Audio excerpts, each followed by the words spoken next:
Assalamualaikum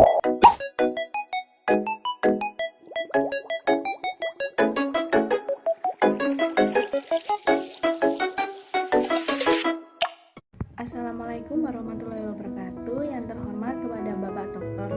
Herianto Susilo, SPD MPD, dan Bapak Dr. Raufik Jalal Rosyanafi, SPD MPD, selaku dosen mata kuliah Filsafat Pendidikan Nonformal.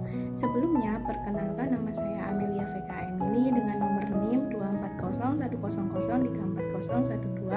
dari jurusan Pendidikan Luar Sekolah angkatan 2024A. Di sini saya akan memaparkan materi tentang membangun karakter pada anak lewat Taman Pendidikan Al-Quran dengan pendekatan filsafat pendidikan nonformal yang secara ontologi, epistemologi, dan aksiologi untuk dapat memenuhi ulangan akhir semester pada mata kuliah filsafat pendidikan nonformal. Hari ini saya akan membahas tentang Taman Pendidikan Al-Quran yang bukan hanya sebagai tempat belajar mengaji, tetapi sebagai ruang pendidikan nonformal yang sangat penting dalam kehidupan sehari-hari, terutama dari sudut pandang filsafat pendidikan, yaitu ontologi, epistemologi, dan aksiologi. Yuk kita mulai pembahasannya.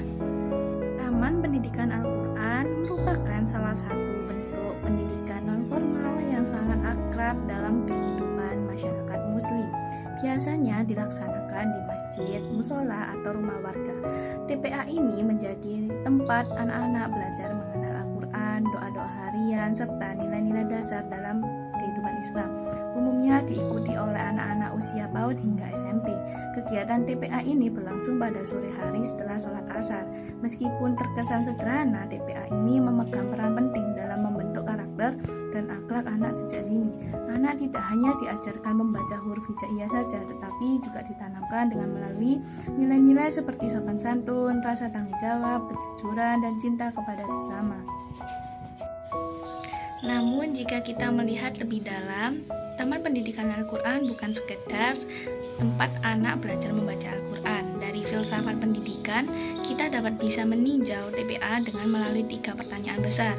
Apa hakikatnya atau ontologi? Yang kedua, bagaimana proses belajarnya atau epistemologi? Dan yang ketiga, apa nilai atau tujuannya, aksiologi? Ketiga sudut pandang ini dapat membantu kita dalam memahami bahwa TPA ini memiliki peran yang sangat penting dalam membentuk pribadi anak secara menyeluruh, yang bukan hanya dari sisi keagamaan saja, tetapi juga dari sisi moral, sosial, dan bahkan emosional.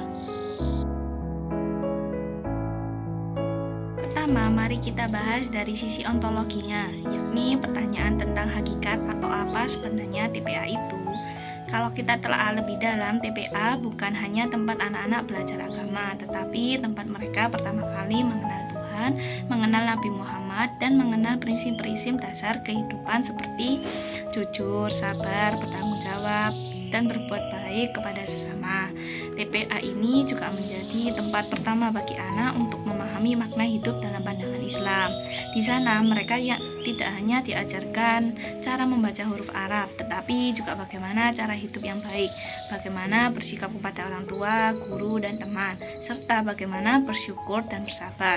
Jadi secara ontologinya, TPA adalah fondasi awal pembentukan jati diri dan karakter pada anak. Ia menjadi tempat di mana keimanan dan akhlak mulai tumbuh sebelum anak mengenal dunia yang lebih luas. Dari segi epistemologi, kita dapat membahas bagaimana anak-anak memperoleh ilmu atau pengetahuan di Taman Pendidikan Al-Quran. Nah, di sini anak-anak dapat belajar dengan cara yang menyenangkan dan penuh makna.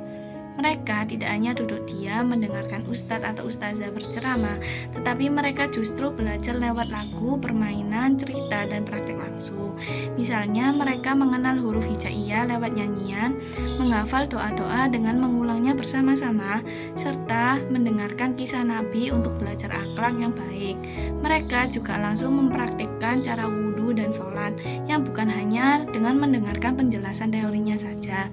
Para guru di Taman Pendidikan Al-Quran menjadi contoh nyata yang dapat ditiru anak-anak dalam kehidupan sehari-hari. Ilmu yang didapat bukan sekedar ditransfer dalam satu arah dari guru ke murid, tetapi tumbuh dari kebiasaan, pengalaman langsung, dan keteladanan.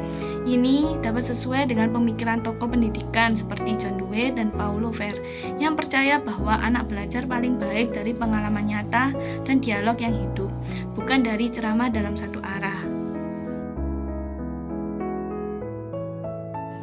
Yang ketiga, mari kita lihat dari aspek aksiologinya, yakni tentang nilai, manfaat, dan tujuan pendidikan di Taman Pendidikan Al-Quran. Apa sebenarnya tujuan dari anak ikut TPA?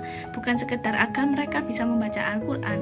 Lebih dari itu, TPA bertujuan untuk membentuk anak menjadi pribadi yang baik, beriman, dan berakhlak mulia. Anak-anak yang tumbuh di TPA ini biasanya memiliki karakter yang lebih lembut, sabar, menghormati orang tua dan guru, serta terbiasa berbuat baik kepada sesama. Secara spiritual, mereka terbiasa berdoa, terbiasa sholat, dan mengenal Tuhannya sejak kecil. Secara sosialnya, mereka belajar bersabar dengan menunggu giliran, berbagi makanan, atau membantu temannya yang sulit. Semua nilai ini adalah bekal yang sangat penting dalam kehidupan. Manfaat TPA tidak hanya dirasakan saat anak masih kecil, tetapi akan terus melekat dalam jiwanya hingga dewasa. Di tengah dunia yang makin individualistik dan penuh tantangannya moral, TPA menjadi semacam pelindung nilai-nilai untuk menjaga identitas keislaman dan kemanusiaan anak-anak dari arus negatif teknologi dan modernisasi. Sebagai penutup, Taman Pendidikan Al-Quran adalah contoh nyata bahwa pendidikan non-formal mampu memberikan dampak yang sangat besar dalam kehidupan sehari-hari. Ia bukan hanya melengkapi pendidikan formal, tetapi juga memperkuat fondasi spiritual dan moral pada anak. Seharusnya kita dapat mendukung keberadaan TPA ini di tengah masyarakat, karena dari tempat-tempat sederhana inilah lahir generasi yang tidak hanya cerdas pikirannya saja, tetapi juga baik hati dan perilakunya. Dalam filsafat Islam dan filsafat modern, tujuan pendidikan bukan hanya menciptakan manusia yang cerdas, tetapi juga manusia yang beriman, berakhlak, dan mampu hidup selaras dengan sesama. Oleh karena itu, TPA patut kita jaga, dukung, dan kembangkan sebagai bagian dari pendidikan yang membebaskan, memanusiakan, dan menanamkan kebaikan sejak dini. Sekian dari pemaparan materi tentang membangun karakter pada anak lewat Taman Pendidikan Al-Quran dengan pendekatan filsafat pendidikan nonformal yang secara ontologi, epistemologi, dan aksiologi yang sudah saya sampaikan. Apabila ada salah kata, mohon dimaafkan. Terima kasih. Wassalamualaikum warahmatullahi wabarakatuh.